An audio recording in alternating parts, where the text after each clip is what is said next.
പ്രിയമുള്ളവരെ, ഞാൻ ലളിതാ പരേഷ് തീർത്ഥം ചാനലിലേക്ക് ഒരിക്കൽ കൂടി സ്നേഹത്തോടെ സ്വാഗതം. ഇന്ന് ഞാൻ നിങ്ങളെ കാണിക്കാൻ പോകുന്നത് എൻ്റെ മുറ്റത്തുള്ള കുറേ ചെടികളെയാണ്. കാരണം നമ്മുടെ ജീവിതത്തിൽ വിരസമായ നിമിഷങ്ങൾ ഉണ്ടാവാത്ത ആരും ഉണ്ടാവില്ല.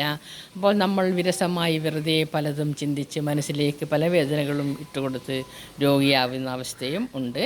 എനിക്കും ഒരു 2-3 വർഷം മുമ്പ് അങ്ങനെ ഒരു വിരസമായ നിമിഷങ്ങളിങ്ങനെ വ്യഥ ചിന്തിച്ച് നിൽക്കുന്ന ഒരു നിമിഷമുണ്ടായിരുന്നു. അപ്പോൾ ഞാൻ വിചാരിച്ചു എൻ്റെ മുറ്റത്ത് കുറച്ച് ചെടികളൊക്കെ നട്ട് അതിനെ ഒന്ന് പരിപാലിക്കാമെന്ന്. അങ്ങനെ നട്ട് പരിപാലിച്ചതിൻ്റെ ഗുണം ഞാൻ നിങ്ങളിലേക്ക് ഇപ്പോൾ കാണിക്കാൻ പോവുകയാണ്. എൻ്റെ മുറ്റം ഞാൻ നിങ്ങളെ സ്നേഹത്തോടെ സ്വാഗതം ചെയ്യുന്നു. കാരണം അവിടെ കുറച്ച് ചെടികളുണ്ട്. എല്ലാവരും അതൊന്ന് കണ്ടു നോക്കൂ. ഒരുപാട് വില കൂടിയ ചെടികളൊന്നുമില്ല, എല്ലാം സാധാരണ ചെടികളാണ്. ഇത് ഒരു എലിഫൻ്റ് ഇയർ എന്ന ചെടിയാണ്. ഇത് മാത്രമാണ് ഏറ്റവും വില കൂടിയ ചെടി. ബാക്കിയെല്ലാം സാധാരണ ചെടികൾ ഞാൻ പലയിടത്തും സംഘടിപ്പിച്ച് നട്ട് നനച്ച് കിളിപ്പിച്ച് വളർത്തിയ ചെടികളാണ്.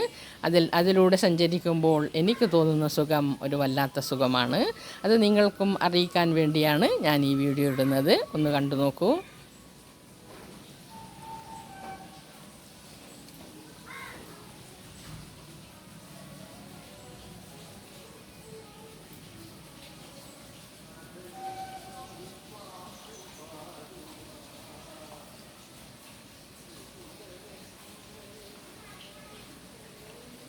ഇതെൻ്റെ തുളസി ചെടിയാണ്. എല്ലാവരും നട്ട് വളർത്തേണ്ടുന്ന, അത്യാവശ്യം വളർത്തേണ്ടുന്ന ഒരു ചെടി തന്നെയാണ് ഇത്.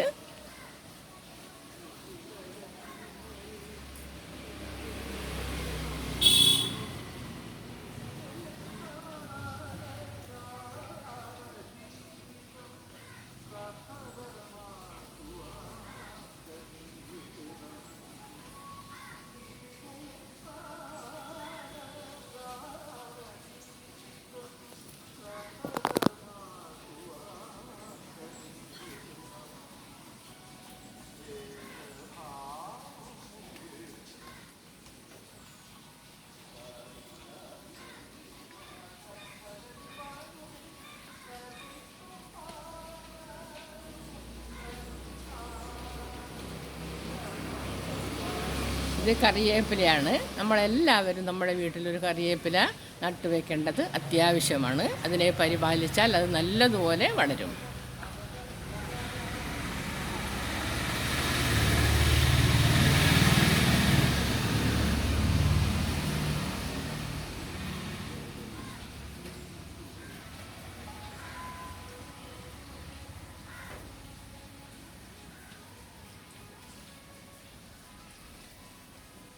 നമ്മൾ നട്ട് നനച്ച ചെടിയിൽ ഒരു മൊട്ടിടുമ്പോൾ, ഒരു പൂവിടുമ്പോൾ അത് കാണുന്നൊരു സന്തോഷം വളരെ അധികമാണ് എന്ന് എല്ലാവരും മനസ്സിലാക്കുക. ഞാൻ നട്ട നനച്ച ചെടിയിൽ ഒരു പൂ പിടിച്ചല്ലോ എന്ന ഒരു നല്ല ഒരു സന്തോഷഭാവം നമ്മുടെ മനസ്സിലേക്ക് ഓടിയെത്തും. അങ്ങനെ രാവിലെ എണീക്കുമ്പോൾ നമ്മളെല്ലാം നമ്മളെ ചെടികളെ ഒന്ന് സ്നേഹിച്ച് പരിപാലിച്ചൊന്ന് നോക്കിക്കഴിയുമ്പോൾ നമ്മുടെ അന്നത്തെ ദിവസം വളരെ നല്ല മനോഹരമാവുകയും ചെയ്യും. ഒന്നുകൊണ്ടും നമുക്ക് യാതൊരു തരത്തിലുള്ള വേദനകളോ പരിഭവങ്ങളോ മനസ്സിലേക്ക് ഓടിച്ചാടി വരികയില്ല നമ്മളെ ചെടികളെ കാണുമ്പോൾ. മാത്രവുമല്ല, നമ്മൾ എവിടെയെങ്കിലും ഒന്ന് പോയി 2 ദിവസം നിന്നിട്ട് കുറച്ച് കഴിയുമ്പോൾ നമുക്ക് തോന്നും, അയ്യോ എൻ്റെ ചെടിയെല്ലാം വാടിപ്പോകും, എനിക്ക് പോകണം, അവയ്ക്ക് വെള്ളം ഒഴിക്കണമെന്ന്. എന്തുകൊണ്ടെന്നാൽ നമ്മൾ അവരെ സ്നേഹിക്കാൻ തുടങ്ങുന്നു എന്ന ഒരു ബോധം നമ്മളെ മനസ്സിലേക്ക് നമ്മൾ ഇട്ടു കഴിഞ്ഞിരിക്കുന്നു. മാത്രമല്ല, അവരും നമ്മെ സ്നേഹിക്കുന്നുണ്ട് എന്ന് നമുക്ക് മനസ്സിലാവും. അതായത് I love my plants very much and the plants love me too എന്ന ഒരു ഭാവം നമ്മളിലേക്ക് ഉണ്ടാകും എന്ന് ഉറപ്പുള്ള കാര്യമാണ്. ചെടികൾക്കും മനസ്സും എല്ലാ ശക്തിയുമുണ്ട്. അനുഭവിക്കാനും ഫീൽ ചെയ്യാനും എല്ലാം ഉള്ള ശക്തികൾ ചെടിക്കും ഉണ്ട്. നമ്മൾ അവരെ സ്നേഹിക്കുമ്പോൾ നമ്മൾ എവിടെയെങ്കിലും പോയി തിരിച്ചു വരുമ്പോൾ നമ്മളെ സ്നേഹത്തോടെ നോക്കുന്നുണ്ട്, വീക്ഷിക്കുന്നുണ്ട് എന്ന് തന്നെ നമുക്ക് തോന്നും. അതിൽ യാതൊരു സംശയമില്ല. ഇത് ഒരു ഭാഗത്തെ ചെടികൾ മാത്രമാണ്. ബാക്കിയുള്ളവ ഞാൻ പിന്നീട് കാണിക്കാം.